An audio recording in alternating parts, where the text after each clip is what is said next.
Hi friends, कैसे हो आप लोग। स्वागत है आपका अपने channel math research centre Aryan पर। तो फ्रेंड्स, आज फिर से लेके आऊँ आपके लिए काफ़ी ज़्यादा भयानक स्टोरी। जो इसके पहले कहानी आया था फॉरेस्ट गार्ड की पहली नौकरी का, ये दूसरा भाग है।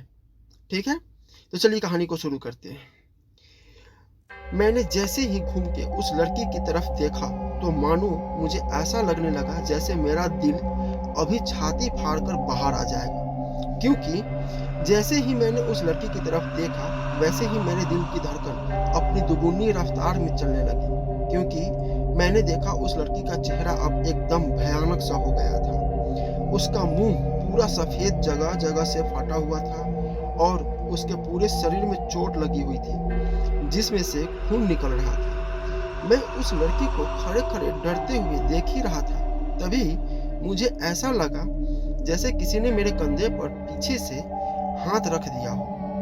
उसके बाद मैंने डरते हुए धीरे धीरे से पीछे मुड़कर देखा तो मेरे फिर होश उड़ गए, क्योंकि मैंने जैसे ही पीछे मुड़ के देखा तो पीछे कोई भी नहीं था। फिर उसके बाद मैंने डरते हुए जैसे ही फिर से उस लड़की की तरफ देखा तो अब उस जगह पर कोई नहीं था। फिर उसके बाद मैंने जैसे ही उस लड़की की लाश की तरफ देखा पर अब उस जगह पर कुछ भी नहीं था।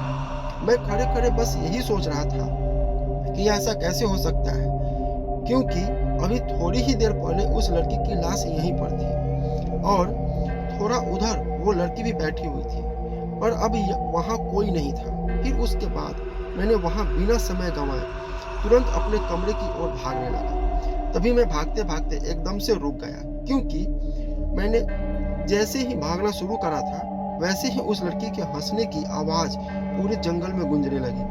मैं डर के मारे एक ही जगह पर खड़े होकर इधर उधर देखने लगा, पर मुझे वहां आसपास कोई नजर नहीं आ रहा था और मैं यही सोच रहा था कि मैं आज यह कौन सी मुसीबत है। यह सब तो मैंने बस किस्से कहानियों में ही पढ़ा था, पर आज मैं इन सबका अनुभव सच में कर रहा था। फिर उसके बाद मैंने वो हंसी को अनसुना करते हुए अपने कमरे की ओर भागने लगा। उस समय में लगा था बस भागे ही जा रहा था, क्योंकि मैं पहले उस रोने की आवाज का पीछा करते हुए काफी आगे निकल गया था, इसलिए मैं बस लगातार भागे ही जा रहा था। तभी मैं भागते भागते किसी चीज से बड़ी जोर से टकरा के नीचे गिर गया। मैं जिस भी चीज से टकराया था वो चीज मुझे बड़ी ही तेज लगी थी, जिसके कारण मुझे उस समय काफी चोट आ गई थी। पर उसके बाद मैंने अपने आप को थोड़ा संभाला और अपनी टॉर्च उठाकर देखने की कोशिश करने लगा कि मैं किस चीज से टकराया था। पर मैंने अपने टॉर्च की रोशनी अपने इधर उधर मारी, पर मुझे वहां आसपास ऐसी कोई भी चीज नहीं दिखी जिससे मैं टकराया होगा। फिर उसके बाद मैं जैसे ही उठकर खड़ा हुआ तभी वो हंसने की आवाज और तेज हो गई। मानो ऐसा लग रहा था जैसे वो हंसने की आवाज मेरा मजाक उड़ा रही हो। पर मैंने इस बार भी उस आवाज को अनसुना करा और अपने घर की ओर जाने लगा। इस बार मैं भाग नहीं रहा था, बस जल्दी जल्दी चल रहा था।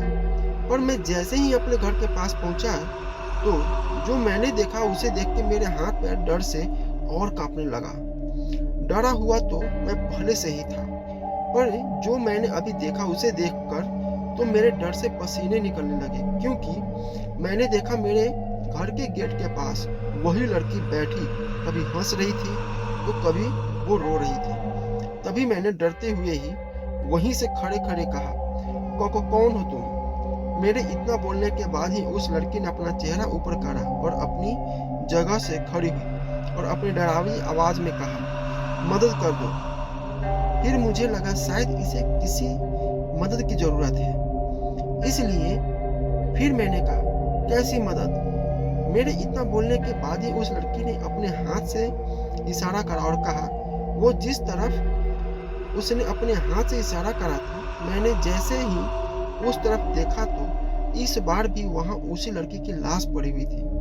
मैंने फिर उस लड़की की तरफ देखा तो वो हंसने लगी। यह सब देखकर डर तो मैं पहले से ही गया था, पर मैं फिर से हिम्मत करी और उस तरफ भागने लगा।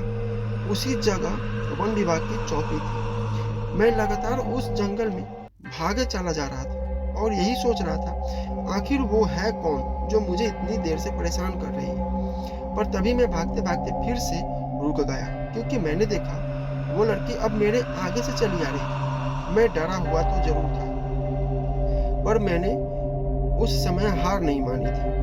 इसलिए मैं तुरंत पीछे की तरफ मुड़ा और अपने सरकारी कमरे की तरफ भागने लगा। मैं भागता-भागता जैसे ही अपने कमरे के पास पहुंचा, तो मैंने देखा वो लड़की अब घर के गेट के पास खड़ी हुई थी। पर मैंने सोच लिया था, चाहे अब कुछ भी हो जाए, पर मैं अब रुकूंगा नहीं, सीधा घर के अंदर ही जाऊंगा। मैं जैसे-जैसे आगे जा रहा था, वैसे-वैसे उस लड़की की हंसने की आवाज़ और तेज होते जा रही थी। पर मैं जैसे ही उस लड़की के एकदम पास पहुंचा, तो वो लड़की एकदम से गायब हो गई। फिर उसके बाद मैं सीधा अपने कमरे में चला गया। मैं कमरे में तो चला गया था, पर मुझे अभी भी उस लड़की के रोने और हंसने की आवाज़ बाहर से लगातार आ रही थी। वो रात तो मैंने जैसे-तैसे बिता ली और अगले दिन जब मैंने सारी बात वन विभाग की चौकी में अपने साथ वालों को बताई, तो उन्होंने मुझे कहा, अगर तुम्हें आगे से कभी वो आवाज़ आती है, तो तुम उस आवाज़ को अनसुना करके सो जाना, फिर कुछ नहीं होगा। फिर उसके बाद मैंने ऐसा ही करा। मतलब मुझे रात में आवाज़ तो आती थी, पर मैं उस आवाज़ को अनसुना कर देता था और अभी भी अनसुना ही कर देता हूँ। तो फ्रेंड्स, कैसा लगा स्टोरी? प्लीज़ कमेंट करके बताइए और हमारे चैनल को सब्सक्राइब ज़रूर कीजिए। मिलते हैं अगले स्टोरी में।